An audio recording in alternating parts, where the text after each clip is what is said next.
본문을 근거로 하여서 고독의 영성 이러한 제목으로 우리 말씀을 생각해 볼까 합니다.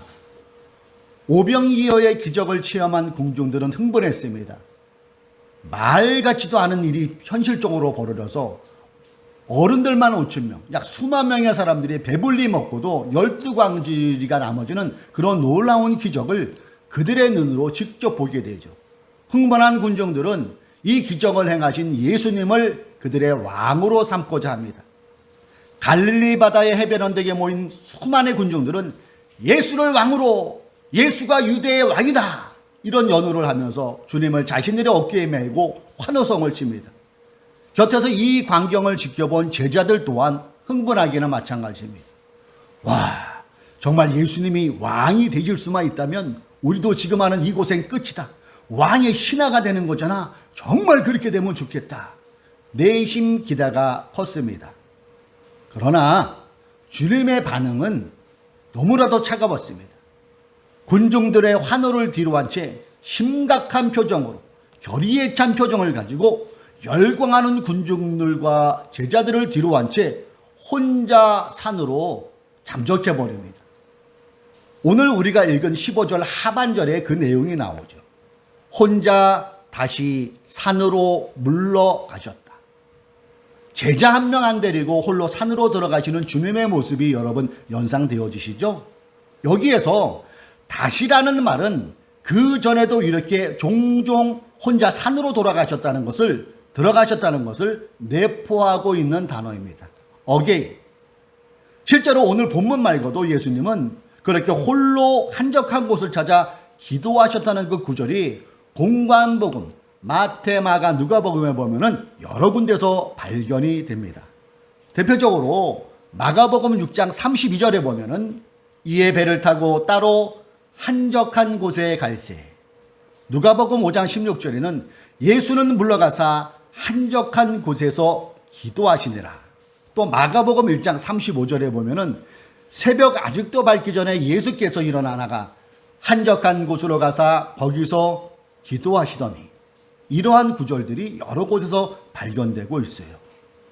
여러분, 왜 예수님은 자신의 주가가 한참 올라가고 있을 때, 왜 예수님은 대중들의 인기가 최고조로 도달하고 있을 때 하필 그때 홀로 외로이 산으로 들어가 버리신 걸까요? 산은 적막합니다. 산은 조용합니다. 산은 공기가 맑습니다. 새소리, 물소리가 아주 크게 들리는 곳입니다. 반대로 속세는 어떻습니까? 속세 시끄럽습니다. 사람이 살아가는 세상 공기가 탁합니다. 사람이 살아가는 속세, 새소리, 물소리보다는 사람의 목소리가 더 크게 들립니다. 이렇게 산으로 들어간 주님은 일부러 고독을 택하셨다고 저는 오늘 본문을 읽으면서 생각해 보았습니다. 고독이 뭡니까? 고독이란 누군가를 의존하지 않는 마음가짐을 고독이라고 표현합니다. 고독은 홀로 있을 줄 알고 스스로 생각하고 말하고 행동할 줄 아는 태도가 또한 고독이라고 정의할 수 있을 것입니다. 산이 주는 고독의 시간으로 우리 주님은 스스로 자신을 내몰았던 것이죠. 그리고 자신을 따르는 군중과 제자들을 의존하지 않으시고, 예수님은 당신이 의지한 것은 오직 한 분, 하나님만 의지하셨다는 것을 우리는 이 본문을 통해서 알 수가 있지요. 자신을 적극 지지하는 사람들 눈을 피해 산으로 들어가 버린 예수님의 모습에서 우리는 생각할 게 있어요. 그것은 사람의 목소리에 귀를 기울이지 않고 오직 하나님의 소리에만 집중하신 분이 예수님이셨다는 것을 우리는 또한 생각해 볼 수 있을 것입니다. 산이 주는 적막감, 산이 주는 청정함, 고요함 속에서 주님은 자신을 이 땅에 보내신 그 하나님의 뜻을 생각했을 거예요. 점검했을 것입니다. 그리고 그분께, 하나님께 기도하셨다는 것이죠. 그리고 다시 한번 하나님께서 자신을 이 땅에 보내서 맡겨놓으신 그 인류 구원이라는 그 엄청난 대업을 확인하며 그 길을 잘 가게 하다 할다라고 성부 아버지 하나님께 기도하셨을 것입니다. 저는 이렇게 산에서 기도하셨을 그 주님을 묵상하면서 떠오른 생각이 오늘 제목이었어요. 오늘 제목이 뭡니까? 고독의 영성.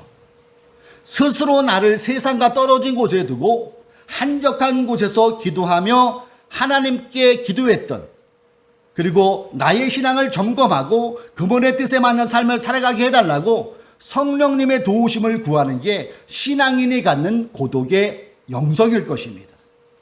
또한 고독의 영성에서 반드시 수반되는 게 있어요. 그것은 고독과 함께 가는 것이 성찰이라는 겁니다.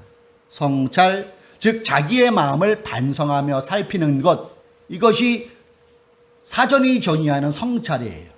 그러나 우리는 여기서 좀 더 나가서 그 성찰에 내 스스로만 바라보는 것이 아니라 거울이 있어야 되겠죠.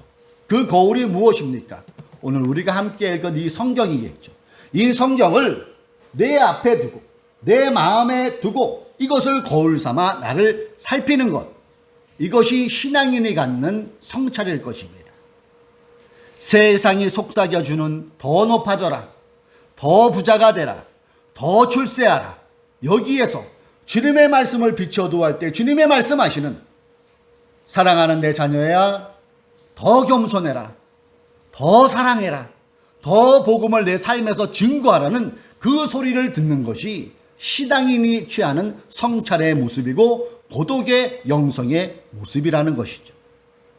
그렇기 때문에 신앙인들에게 있어 이 고독의 영성은 반드시 필요한 부분이라는 것입니다.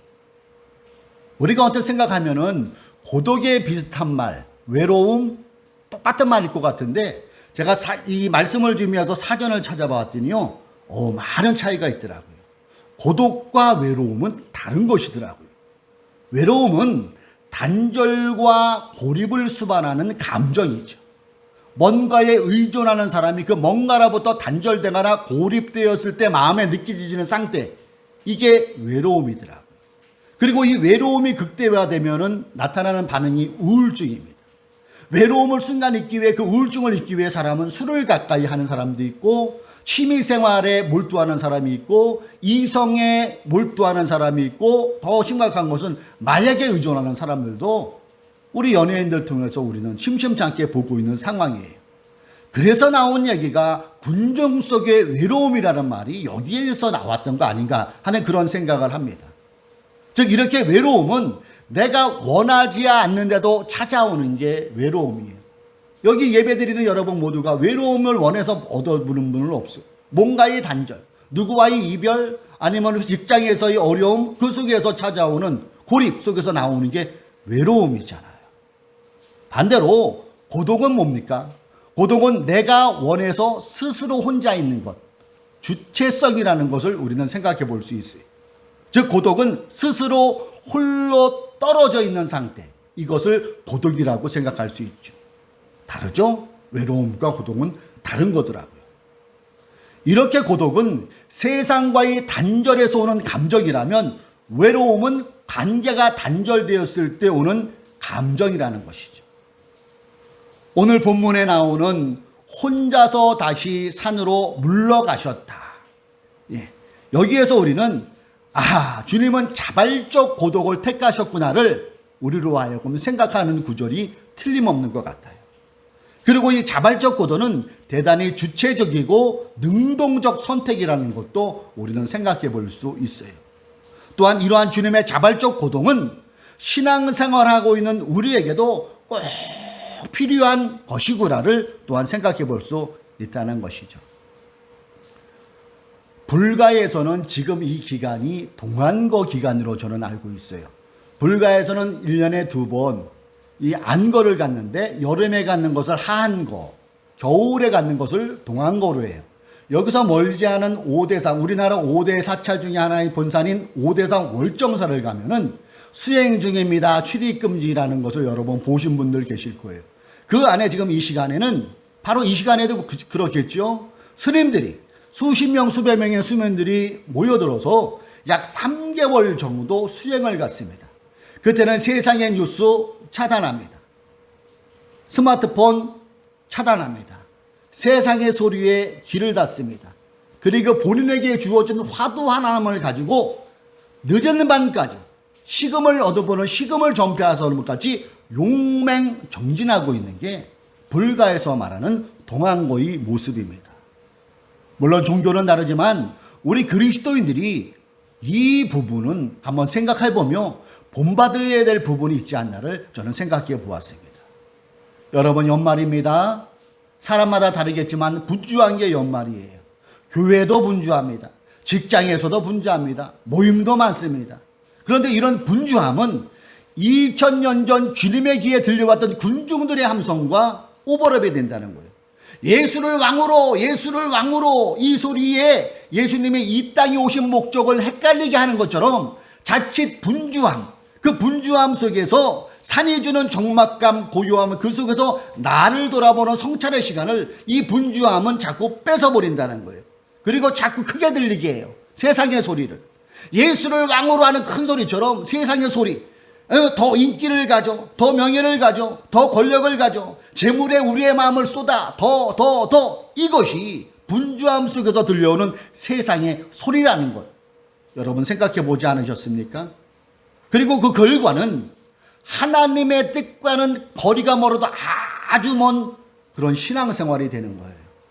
빨리 가고 잘 가는 것 같지만 방향이 엉뚱한 데로 간다면 그 신앙은 심각하고 정말로 잘못된 신앙으로 갈 수 있다는 것이지요.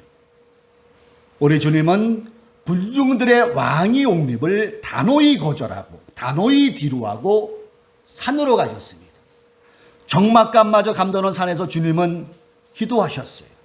그리고 세상의 소리가 아닌 하나님의 소리에 귀를 기울이셨고, 당신이 이 땅에 오신 목적, 마가복음에도 나오죠. 마가복음 10장 45절에 나오는 당신이 이 땅에 오신 목적을 확인하고 또 하나님의 도우심을 구하셨다는 거예요. 인자는 섬김을 받으러 온 것이 아니라 섬기려 왔으며 많은 사람을 구원하기 위하여 치를 몸값으로 자기 목숨을 내주러 왔던 이 사명을 수시로 확언했고, 이 고독의 영성 속에서 수시로 확인했고, 마침내는 갈보리 십자가에서 물과 피를 다 흘리시면서까지 인류 구원이라는 대업을 이루시고 다 이루셨다는 그 말을 남기고 숨져가시고 3일 만에 부활하셔서 지금은 우리를 위하여 하나님 우편에서 기도하고 계십니다. 그분이 우리가 사랑한 예수 그리스도시잖아요. 사랑하는 성도 여러분, 오늘 본문을 통해서 하나님은 하늘뜻 푸른 교회 성도들에게 말씀하시는 것은 고독의 영성입니다. 이 고독의 영성이 세상에서는 더 높아져라, 더 출세하라, 인기를 얻고 명예를 얻고 권력을 얻어라는 세상의 음성에서 이 고독의 영성이 더 낮아져라, 더 겸손해라, 더 사랑하라는 하나님의 음성으로 들을 수 있게 하는 것이라는 것이죠. 그리고 이 고독의 영성이 성령님의 도우심으로 주님 가신 그 길을 온전히 따라가게 하는 참다운 주님의 자녀로 살아가게 해주는 힘으로 작용할 수 있다는 것이죠. 오늘 저는 이 말씀을 준비하면서 다행이라는 생각을 한번 해봤어요. 뭐가 다행인지 아세요? 우리 교회는 결코 보시다시피 둘러보세요. 우리 교회 한번 나오신 분들 다 아시잖아요. 화려하지 않아요. 지금 예배드리는 이 장소는 지하입니다. 성도수 손가락에 해야 될 정도로 많지 않아요. 그리고 앞으로도 이 성도수는 많이 늘어날 것 같지가 않아요. 그것은 우리는 우리 교회의 목표와 맞춰감으로 크게 늘릴 마음조차도 없지요. 그래서 여기가 좋은 점이 뭔지 아세요? 한적한 곳이 될 수 있다는 거예요. 주님이 찾으셨던 그 한적한 곳이 우리 교회가 될 수 있다는 거예요. 우리가 예배하는 이곳이 산이 될 수 있기 때문에 감사할 수 있다는 것입니다. 공해에 덜 노출되는 그 숲처럼 어느 특정인의 영향력이 전혀 미치지 않는 곳이 우리 교회 공동체예요. 그렇기 때문에 우리 교회는 더욱더 하나님께 집중할 수 있고 그분의 뜻대로 살기에 거추장스러움, 눈치 볼 것이 없다는 거예요. 감사할 일이죠. 만일 여러분 우리 교회에 장로가 수십 명이 있고 중직자들이 많으면 그럴 일은 없겠지만 가정해 본다면 지금처럼 서로 존중해주면서 식사도 그냥 자연스럽게 정하고 그런 일이 될까요? 불가능합니다. 조직화가 되면 아무래도 그럴 확률이 줄어들 수밖에 없지요. 지금 여기가 한적하니까, 여기가 주님을 찾으셨던 산 같은 곳이니까 갈증이라는 공예가 없는 것이고 체면이라는 먼지 없이 우리는 감사하며 있는 그대로 하나님을 예배할 수 있는 것 아니겠습니까? 오늘 예배에 함께 하시는 사랑하는 성도 여러분, 올 한 해 살아내시느라 정말 수고 많으셨습니다. 그리고 여러분 한 사람 한 사람, 우리 김태환 형제, 또 함께하는 우리 다은 자매, 그 외 여러분들도 정말로 저는 자랑스럽습니다. 왜 자랑스러운지 아세요? 제 관점으로 볼 때 얼마나 편하게 예배드릴 장소가 이 강릉에도 얼마나 많이 있어요. 세련된 예배, 깔끔한 예배, 좋은 메시지 얼마나 많이 있어요. 그런데 그거 다 뒤로 하고 이 지하에서 밖에 빗소리를 들으면서 함께 예배드려 줄 수 있는 그 자체가 저는 여러분께 너무나도 감사하고 여러분을 존경할 수밖에 없는 이유일 것입니다. 그리고 여러분들을 자랑스럽게 생각할 수 있는 이유가 된다는 것입니다. 이제 희망찬 새해가 우리에게 다가오겠죠. 바라기는 여러분, 그 희망찬 새해와 함께 절대 외롭지 마십시오. 외로움과는 아예 손절하십시오. 그 외로움이 주는 피폐함, 그 외로움이 주는 가슴쓰림, 그 외로움이 주는 중압감은 당해보지 않은 사람은 말을 하지 말잖아요. 그리고 그 외로움과 손절하신 대신에 고독의 영성을 즐기십시오. 예수님처럼 그 고독의 영성이 주님께서 이 땅에 오신 목적을 잘 이루어내신 힘으로 작용한 것처럼 우리 또한 주님이 취하셨던, 주님이 즐기셨던 그 고독의 영성으로 성령님의 도우심을 받아 새해에는 더욱더 주님 가신 그 좁은 길을 잘 따라가는 우리 모두가 되기를 주님의 이름으로 축원합니다. 그래서 오늘 설교 제목은 고독의 영성이었습니다. 1년 동안 살아내시느라고, 저와 함께 신앙생활 하시느라고 부족한 저희지만 그래도 지지해주고 이끌어주신 여러분께 다시 한번 감사의 마음을 전하면서 새해에는 우리가 더욱더 고독의 영성을 가지고 주님 가신 그 길을 잘 따라갈 수 있는 우리 모든 성도님 되시기를 주님의 이름으로 축원합니다. 기도하겠습니다. 오늘은 요한복음 6장 15절 한 절의 말씀을 가지고 고독이라는 것을 우리로 하여금 생각해 보게 하시니 감사합니다. 바라기는 우리 사랑하는 성도님들 인생에서 외로움 덜 느끼게 하여 주시고 주님이 스스로 즐기셨던 그 고독 속으로 들어가 주님과 영교할 수 있는 우리 성도님들 되게 하여 주옵소서. 내년에도 세상은 여전히 커져라, 높아져라, 많이 가져라고 외치고 있지만은 성경에서 나를 비춰오르는 그 주님의 음성에는 낮아져라, 겸손해라, 사랑해라, 나눠라, 관용하라, 환대하라는 이 음성이 우리는 듣고 있습니다. 바기는 분주하는 세상 속에서 고독의 영성을 부여잡음으로 새해에도 주님 가신 그 길을 잘 따라갈 수 있는 우리 모든 성도님들 되게 하여 주옵소서. 1년 동안 부족한 저와 함께 하신 우리 모든 성도님들 주님 아시지요? 저들의 삶 가운데 처지 가운데 함께 하여 주셔서 범사의 복으로도 채워주셔서 새해에는 물질 때문에 어려움 당하지 말게 하시고 새해에는 건강 때문에 힘들어하지 말게 하여 주시고 새해에는 사업 때문에 눈물 짓는 그런 일이 없도록 주님께서 저들의 삶을 인도하여 주옵소서. 올 한 해도 이끌어가 주신 하나님 정말 감사드립니다. 또 부족한 종을 보고 함께 따라오신 우리 모든 성도님들 존경하는 마음으로 저들을 축복하오니 저들의 범사에 하나님의 큰 복이 임하게 하여 주옵소서. 주님 사랑합니다. 내년에도 우리 하늘교회를 붙잡아 주시고 고독의 영성 가지고 주님 가신 그 길을 잘 따라갈 수 있는 우리가 될 수 있도록 성령님 늘 동행하여 주옵소서. 예수님의 이름으로 기도드립니다. 아멘. 자, 우리 일어나셔서 또 유튜브 분들 그 자리에서 우리 마지막 주 결단의 찬양이죠. 네, 결단의 찬양합시다. 주여, 우리로 하여금 고독의 영성을 부여잡게 하시고 예수님 가신 주님 가신 그 좁은 길을 잘 따라갈 수 있게 하여 주옵소서. 이 마음으로 함께 찬양합시다. 밤 깊도록 동산 안에 주와 함께 있으려 하나 괴로운 세상에 할 일 많아서 날 가라 명하신다.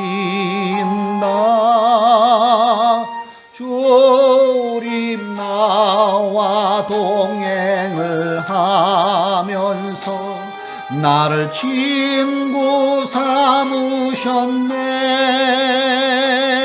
우리 서로 받은 그 기쁨은 알 사람이 없도다. 지금은 우리 주 예수 그리스도의 무한하신 은혜와 성부 하나님의 높고 크고 넓으신 사랑이 보혜사 성령님의 함께 하심이 2주 동안 함께 예배했던 우리 사랑하는 믿음의 식구들과 또 우리 조국 대한민국과 강릉시 위에 지금부터 영원토록 함께 가시기를 주님의 이름으로 간절히 축원드리옵나이다. 아멘.